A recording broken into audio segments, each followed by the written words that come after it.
Hello दोस्तों, आप सभी का स्वागत है आपके अपने चैनल यूनिक स्टार क्लासेस पर। दोस्तों, हम लोग आज जानने वाले हैं अवतल दर्पण द्वारा प्रतिबिंबों का बनना। इससे पहले हम लोगों ने दोस्तों अवतल दर्पण के बारे में जाना, उत्तल दर्पण के बारे में जाना, उससे संबंधित कुछ परिभाषाओं के बारे में जाना। दोस्तों, जो हम लोगों ने अवतल दर्पण के बारे में जाना था दोस्तों, अवतल दर्पण में हम लोग उभरे हुए भाग पर हम लोगों ने कल ही किया था। और हमारा जो प्रकाश का परावर्तन होता था दोस्तों, वो हमारा अंदर की ओर यानी दबे अंदर की ओर जो दबा हुआ भाग होता था दोस्तों, उससे हम लोग प्रकाश का परावर्तन करते थे दोस्तों। ध्यान देंगे दोस्तों, इससे कुछ संबंधित परिभाषाएं भी मैंने डिस्कस की हुई थी, आप लोग पिछली वीडियो में जाकर देख सकते हैं दोस्तों। तो दोस्तों आज हम लोग अपनी क्लास को यहीं पे शुरू करते हैं। ध्यान देंगे दोस्तों, हम लोग ध्यान देंगे इसमें पढ़ेंगे अवतल दर्पण द्वारा जो 6 स्थितियां हैं। ध्यान देंगे जो प्रतिबिंब बनने की स्थितियां, उसमें ध्यान देंगे जो 5 स्थितियां हैं, 5 स्थितियों में ध्यान देंगे हम लोग प्रतिबिंब जो प्राप्त करते हैं वो वास्तविक प्रतिबिंब प्राप्त करते हैं। और वास्तविक प्रतिबिंब से ध्यान देंगे उल्टा होता है, जबकि एक हमारी कंडीशन होगी जिसमें हम ध्यान देंगे वस्तु का आभासी प्रतिबिंब कहीं ना कहीं प्राप्त करते हैं, और आभासी प्रतिबिंब वस्तु से सीधा बनता है, आप सभी लोग जानते हैं। तो पहली हमारी जो कंडीशन है, जब वस्तु अनंत पर हो। ध्यान देंगे दोस्तों, जब हमारे अनंत से कहना कि वस्तु अगर होगी तो अनंत से प्रकाश की किरणें अगर चलेंगी तो ध्यान देंगे ये हमारे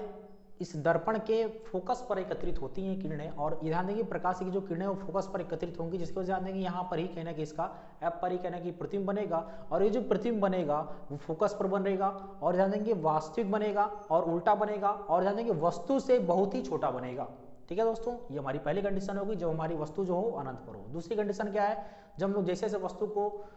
नजदीक लाते जाएंगे इसके प्रतिबिंब की जो स्थिति है वो भी कहने की हटती जाएगी, पीछे की ओर हटती चली जाती है। दोस्तों ध्यान देंगे जब वस्तु को हम लोग क्या कर रहे हैं, वक्रता केंद्र और अनंत पर ला रहे हैं। ये वक्रता केंद्र क्या होता है दोस्तों, ये गोली कोष कहीं ना कहीं किसी न किसी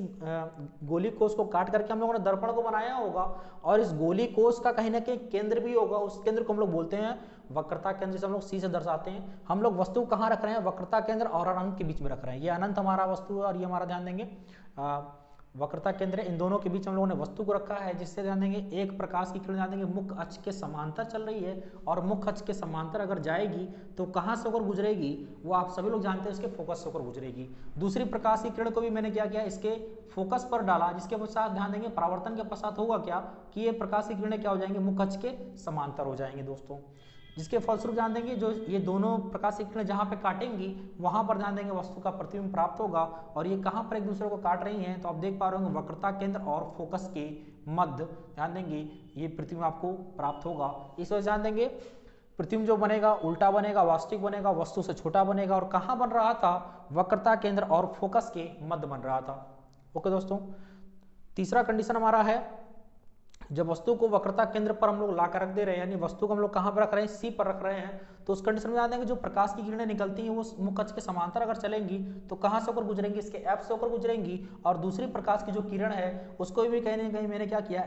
एफ पर डाला, और उसके पश्चात ध्यान देंगे परावर्तन के पश्चात क्या होगा कि ये प्रकाश की किरणें समांतर हो जाएंगी, मुख्य अक्ष के समांतर हो जाएंगी, जिसकी वजह से ध्यान देंगे कहां पर दूसरों को काटेंगी, इस वक्रता केंद्र पर काटेंगे, जिसके फलस्वरूप ध्यान देंगे हम लोग वक्रता केंद्र पर ही इस वस्तु का वास्तविक प्रतिबिंब और उल्टा प्रतिबिंब प्राप्त कर सकते हैं। और इसमें ध्यान देंगे जो प्रतिबिंब प्राप्त होगा हमें वक्रता केंद्र पर प्राप्त हो रहा है, वास्तविक प्राप्त हो रहा है, उल्टा प्राप्त हो रहा है,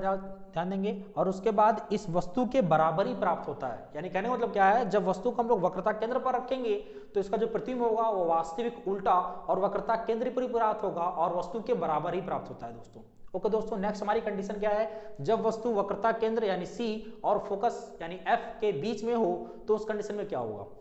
यहाँ पर ध्यान देंगे वक्रता केंद्र और एफ के बीच में हम लोगों ने वस्तु रखा, एक प्रकाश की किरण जो मुख्य अक्ष के समांतर चली, और वो समांतर चलेगी तो कहां से होकर गुजरेगी दोस्तों, एफ से होकर गुजरेगी। और दूसरी प्रकाश की किरण को भी कहने की मैंने एफ पर डाला, जिसके फलस्वरूप ध्यान देंगे ये परावर्तन के पश्चात समांतर हो गई, और एक दूसरे कहां पर काट रही है या कहां पर मिल रही है, तो याद रखिएगा अनंत और सी के मध्य में कहने की आपस में मिल रही है, जिसके फलस्वरूप ध्यान देंगे इनका जो प्रतिबिंब बनेगा वो वक्रता केंद्र यानी सी और अनंत के मध्य बन रहा है। और ये प्रतिबिंब कैसा है, वास्तविक है, और उल्टा प्रतिबिंब प्राप्त हो रहा है, और वस्तु से कैसा है, वस्तु से कहीं ना कहीं ये बड़ा प्रतिबिंब प्राप्त हो रहा है। नेक्स्ट कंडीशन हमारी है, जब वस्तु फोकस पर हो, यानी इस एफ पर हमारी वस्तु है, तो उस कंडीशन में जान देंगे एक प्रकाश की किरण कहना कि जो मुख्य अक्ष के समांतर में डालूंगा तो कहां से होकर गुजरेगी, इसके एफ से होकर गुजरेगी यानी फोकस से होकर गुजरेगी। दूसरी जो प्रकाश की किरण है वो कहां से होकर गुजरेगी, इसके वक्रता केंद्र से होकर गुजरेगी, जिसके फलस्वरूप ध्यान देंगे दोनों प्रकाश की किरणें कहने की समांतर हो गई हैं, और ये समांतर अगर हो गई हैं दोस्तों तो ये कहीं ना कहीं अनंत पर जाकर के ही मिलेगी, जिसके फलस्वरूप हमारे जो प्रतिबिंब बनेगा वो अनंत पर बनेगा, वास्तविक और उल्टा बनेगा, और वस्तु से कैसा बनेगा तो बहुत ही बड़ा बनेगा। नेक्स्ट कंडीशन यानी लास्ट हमारी कंडीशन है अवतल दर्पण द्वारा प्रतिबिंब के बनने की स्थिति में जब वस्तु को हम लोग फोकस और ध्रुव के बीच में रख रहे हैं। देखिए दोस्तों, हमारा ये वक्रता केंद्र है, ये हमारा फोकस है, और ध्यान देंगे फोकस और ये ध्रुव के बीच में, यानी हम लोग रखने जा रहे हैं वस्तु को, यह हमारा ये ध्रुव है, इस दर्पण का मध्य बिंदु यानी ध्रुव हो गया P। हम लोगों ने वस्तु को ध्यान देंगे दोस्तों फोकस और ध्रुव के बीच में रखा है। इसके फलस्वरूप ध्यान देंगे एक प्रकाश की किरण ध्यान देंगे जो मुख्य अक्ष के समांतर चली वो कहाँ से होकर गुजर रही है, इसके F से होकर गुजर रही है, और दूसरी प्रकाश की किरण कहाँ से होकर गुजर रही है, ध्यान देंगे इसके C से होकर गुजर रही है, जिसके फलस्वरूप इनका प्रतिबिंब कहना कि देखेंगे समांतर तो नहीं है, परंतु इनका हम लोग क्या करते हैं, इनका इस दर्पण के पीछे साइड में हम लोग क्या करते हैं, दोनों को मिलाकर के एक आभासी प्रतिबिंब प्राप्त कर लेते हैं, जिसके फलस्वरूप ध्यान देंगे इस जो वस्तु का प्रतिबिंब है वो दर्पण के पीछे बना, आभासी और ध्यान देंगे सीधा बन रहा है, और वस्तु से कैसा बन रहा है, वस्तु से बड़ा बन रहा है दोस्तों। ओके दोस्तों, आप लोग इसको अच्छे से देखेंगे, उसके बाद नोट्स ही बना लेंगे दोस्तों, बाकी जो भी चीजें होंगी नेक्स्ट क्लास में देखेंगे।